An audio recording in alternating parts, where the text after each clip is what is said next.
அடமானம் போனதுல எனக்கு எந்த கவலையும் இல்ல. ஆனா ஒரு சின்ன வருத்தம் என்னன்னா, இத முன்னாடியே சொல்லியிருந்தா எங்க அம்மாவே இதுக்கு சரின்னு சொல்லிருப்பாங்க. கல்யாணத்துல இவ்ளோ சங்கடமா இருக்காது. புரியுது தேனு. ஆனா என் அப்பத்தா ஏன் இப்படி பண்ணாங்கன்னு எனக்கு புரியல. ஆனா இதெல்லாம் சத்தியமா எனக்கு முன்னாடியே தெரியாது தேனு.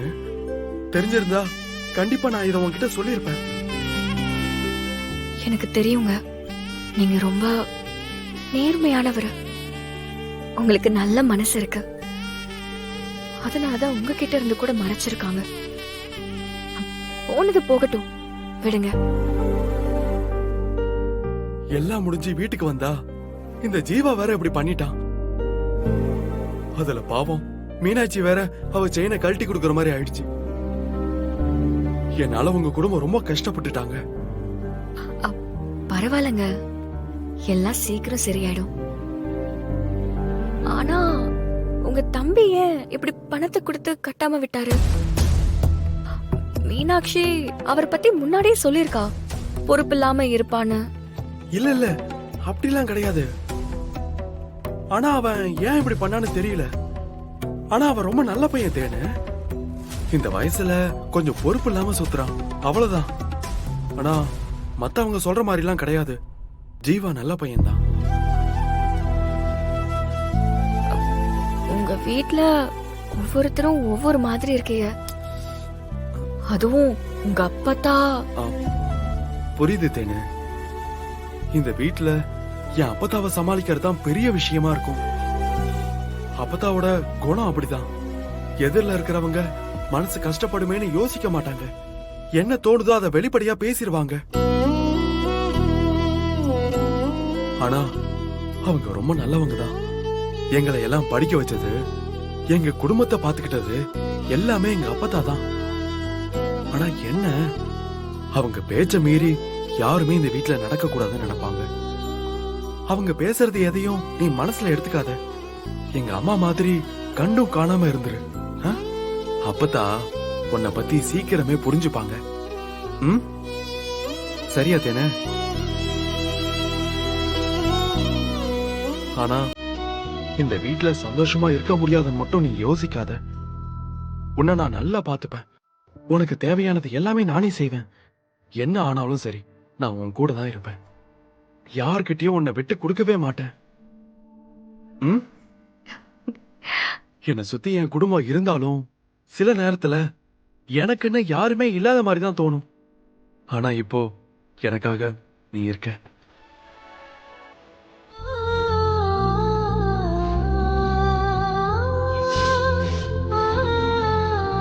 மீனாட்சி,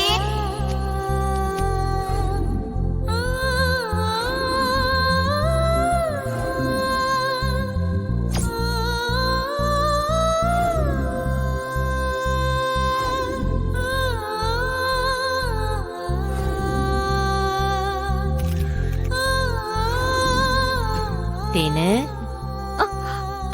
வாங்க அத்தை.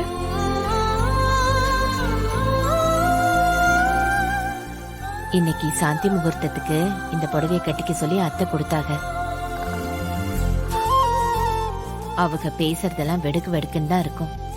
ஆனா மனசார ரொம்ப நல்லவங்க தான். வீட்டுல இருக்கவங்களுக்கு தேவையானதை பார்த்து பார்த்து செய்வாங்க.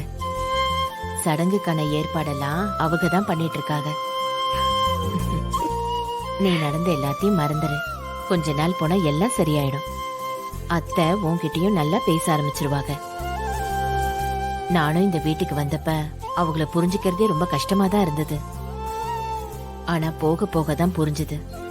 அவங்க கோவத்துல ஒரு அக்கறையும் இருக்குது. உன்னையும் அவங்க சீக்கிரமா புரிஞ்சுப்பாங்க. சரியா? சரிங்க அத்தை. நீ இந்த புடவையை கட்டிட்டு ரெடி ஆயிடு. சரிங்க அத்தை.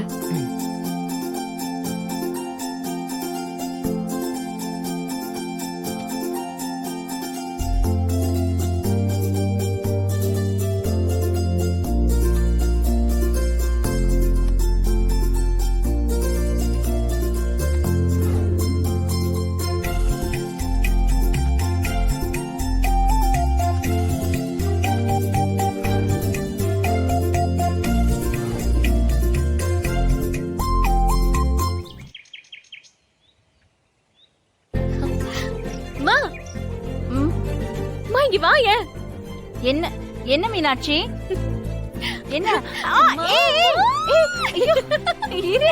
ஏய், தலை சுத்துது இரு. அப்பா. என்ன என்னடி உனக்கு தலைகால் புரியல இவ்ளோ சந்தோஷமா இருக்க? மா எனக்கு வேலை கிடைச்சிருச்சுமா. வேலையா? நீ வேலையே தேடலையே, எப்படி வேலை கிடைச்சது? நான் வேலை பார்த்தா அதே ஆபீஸ்ல தான் திரும்பவும் வேலை பார்க்க போறேன். உனக்கு தான் அங்க வேலை பார்க்க பிடிக்கலன்னு சொன்னியே, திரும்பவும் அங்க எதுக்குமா? அது எனக்கு பிடிக்காம இருந்த ஒரு விஷயம் இப்ப அந்த ஆபீஸ்ல இல்ல. ஆபீஸ் எம்டியே என்ன கூப்பிட்டு நீ நல்லா ஒர்க் பண்ற, ம். கொஞ்ச நாள்லயே நிறைய கிளையண்ட கூட்டிட்டு வந்திருக்க, உன்ன மாதிரி ஒரு நல்ல ஸ்டாஃப் என் கம்பெனிக்கு வேணும்னு சொல்லி திரும்பவும் என்ன வேலைக்கு சேர்த்துக்கிட்டாருமா. மா அது மட்டும் இல்லம்மா, இப்ப எனக்கு ப்ரமோஷன் கொடுத்திருக்காங்க. ப்ரமோஷனா? Assistant manager. ஐயோ, பரவாயில்லையே, ரொம்ப சந்தோஷமா இருக்கு. அது மட்டும் இல்லம்மா, நல்ல salary பேக்கேஜும் சொல்லிருக்காங்க. ஏற்கனவே வாங்கிட்டு இருந்த சம்பளத்தை விட இப்ப ரொம்ப அதிகம். ஆ, அப்பா. மீனாட்சி, எனக்கு ரொம்ப சந்தோஷமா இருக்குமா. எப்படியோ இப்பதான் எனக்கு கொஞ்சம் என் பாரம் குறைஞ்ச மாதிரி இருக்கு. தேனுக்கு கல்யாணம் ஆயிடுச்சு, உனக்கு ஒரு நல்ல வேலை கிடைச்சிருச்சு. அடுத்தடுத்து நம்ம வீட்ல எல்லாம் நல்லதா நடக்கும்னு எனக்கு தோணுது. இனிமே எல்லாம் நல்லதேதாமா நடக்கும். இப்போ காலா காலத்துல உனக்கு ஒரு நல்ல மாப்பிள்ளைய பார்க்கணும்.